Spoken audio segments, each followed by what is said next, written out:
Muito bom dia. Antes de mais, cumpre-me agradecer à Faculdade de Direito da Universidade Nova de Lisboa, na pessoa do Sr. Professor Jorge Bacelar Gouveia, em meu nome pessoal e em nome da Sra. Procuradora-Geral da República, o honroso convite que foi endereçado à Procuradoria-Geral da República para participar na sessão de abertura deste colóquio. Cumprimento a Sra. Professora Mariana França Gouveia, distinta diretora desta faculdade, bem como o Sr. Professor José João Abrantes, ilustre pró-reitor da Universidade Nova de Lisboa, que tenho o prazer de rever e que tive o privilégio de conhecer por ocasião da sua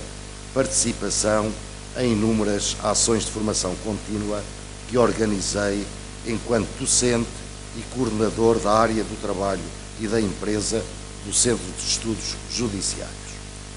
Cumprimentos estes, naturalmente, extensivos a todos os presentes, participantes neste colóquio. Como já foi referido, comemora-se no próximo dia 10 de dezembro o 70º aniversário da adoção pela Assembleia Geral das Nações Unidas da Declaração Universal dos Direitos Humanos. Há 70 anos, os Estados, então membros das Nações Unidas, consagravam em 30 breves artigos os fundamentos do sistema contemporâneo de proteção e promoção dos direitos humanos como o conhecemos. Nas palavras de Eleanor Roosevelt, Presidente da Comissão, no seio da qual foi redigido o histórico documento, assim se proclamava uma Magna Carta para toda a humanidade.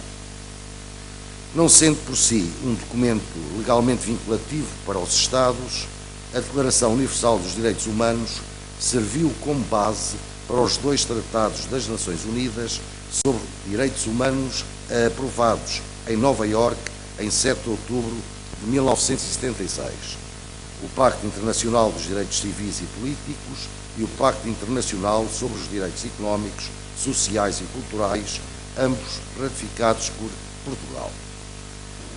Elaborada no rescaldo de um conflito mundial com consequências devastadoras, a Declaração Universal dos Direitos Humanos é um dos pilares fundamentais da nova ordem mundial nascida após 1945,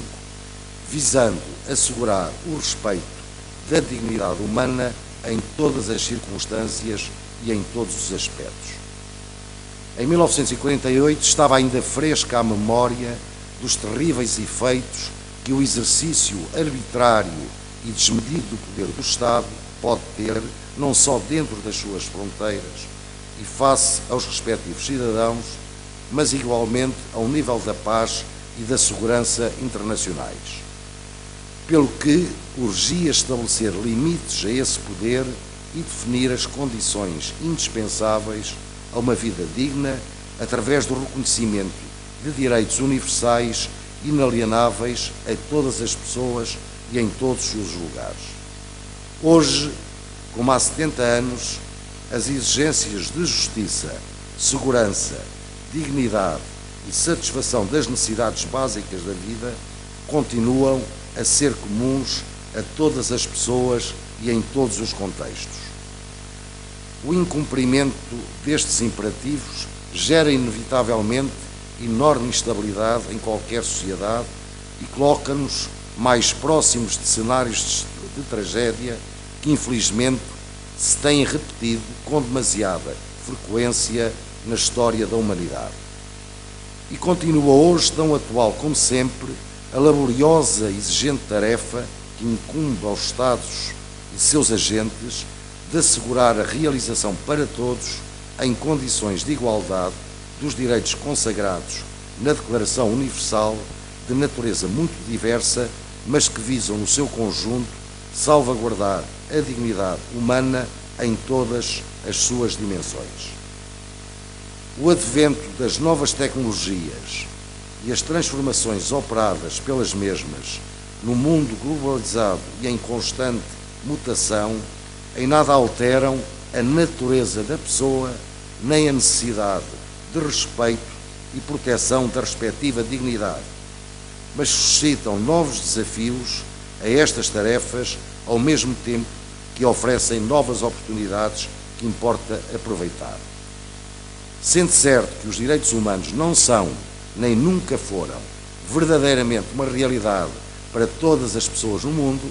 a sua realização constitui, isso sim, uma tarefa permanentemente inacabada e à qual se colocam novos e constantes obstáculos, é indesmentível que a Declaração Universal dos Direitos Humanos continua hoje a exercer uma influência universal. Tornaram-se célebres as palavras do recentemente falecido ex-secretário-geral das Nações Unidas, Kofi Annan, quando afirmou que nunca são as pessoas que protestam contra a universalidade dos direitos humanos, nem são as pessoas que consideram os direitos humanos como uma imposição do Ocidente ou do Norte. São frequentemente os seus líderes que o fazem. Reconhecida pela Constituição da República Portuguesa como padrão para a interpretação e integração dos preceitos constitucionais e legais relativos aos direitos fundamentais, a Declaração Universal inspirou igualmente o desenvolvimento de muitos instrumentos internacionais de direitos humanos de âmbito universal e regional, de que Portugal é parte e se encontram hoje plenamente em vigor no nosso país, como a Convenção Europeia dos Direitos Humanos e tratados das Nações Unidas e do Conselho da Europa sobre matérias como os direitos civis e políticos, direitos económicos, sociais e culturais, direitos das crianças e das pessoas com deficiência, combate à tortura, discriminação racial, discriminação contra as mulheres, desaparecimentos forçados e tráfico de pessoas. As normas de direitos humanos consagradas nestes e em outros instrumentos integram assim a legalidade democrática que incumbe ao Ministério Público defender nos termos do seu Estatuto. Várias das competências do Ministério Público, definidas no seu artigo 3º, do artigo 3º do seu Estatuto, prosseguem, aliás, diretamente finalidades próprias das normas de direitos humanos. São deste exemplo a representação de incapazes, o exercício da ação penal orientada pelo princípio da legalidade, o patrocínio oficioso dos trabalhadores e suas famílias na defesa dos seus direitos de caráter social, a defesa de interesses coletivos e difusos, a defesa da independência dos tribunais e o velar para que a função jurisdicional se exerça em conformidade com a Constituição e as leis, bem como a fiscalização da atividade processual dos órgãos de polícia criminal, indispensáveis à realização, e entre muitos outros, dos direitos das crianças e das pessoas com deficiência, o direito de todos à liberdade e segurança, a proibição da prisão ou detenção arbitrárias, a realização do direito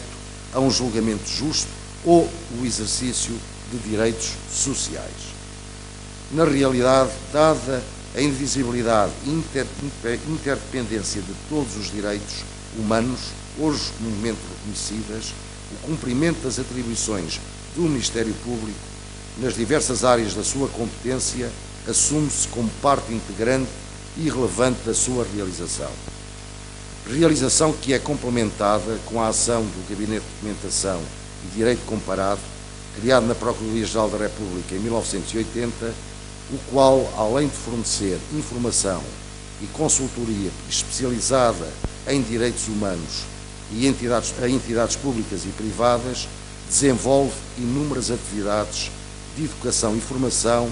e disponibiliza uma página na internet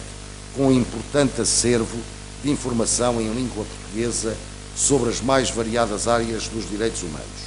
Além disso, crimes como o terrorismo, violência doméstica, tráfico de pessoas, cibercriminalidade, crimes violentos em ambiente escolar e corrupção, os quais ofendem diretamente bens jurídicos tutelados por normas de direitos humanos, constituem crimes de investigação prioritária para o Ministério Público,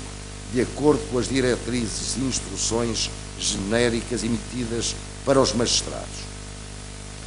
A Procuradoria-Geral da República tem vindo a desenvolver projetos e a estabelecer parcerias com congêneres estrangeiros e entidades nacionais nestas áreas,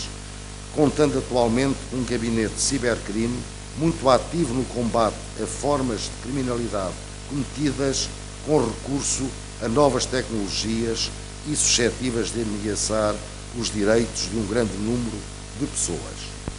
Em 2017 foi criado o Gabinete da Família, da Criança e do Jovem, ao qual incumbe promover a coordenação das atividades do Ministério Público na área, a especialização de competências e a articulação entre as várias jurisdições e organismos e cuja ação se inspira diretamente no preceituado na Convenção sobre os Direitos da Criança das Nações Unidas. Em março deste ano foi ainda estabelecido um grupo de trabalho sobre violência doméstica com o objetivo de definir a estratégia do Ministério Público no combate a este tipo de crime e que esperamos contribua igualmente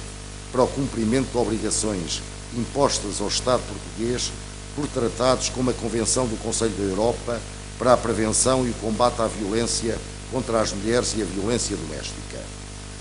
Com a sua ação e em prossecução das suas atribuições, o Ministério Público português continua assim a esforçar-se todos os dias por cumprir o papel que lhe incumbe em prol da realização dos direitos humanos universais, ciente, como está, da importância desta tarefa para o mundo contemporâneo e as gerações vindouras. É, pois, muito gratificante estar presente na cerimónia de abertura deste colóquio, centrado na afirmação dos direitos humanos constantes da Declaração Universal, porquanto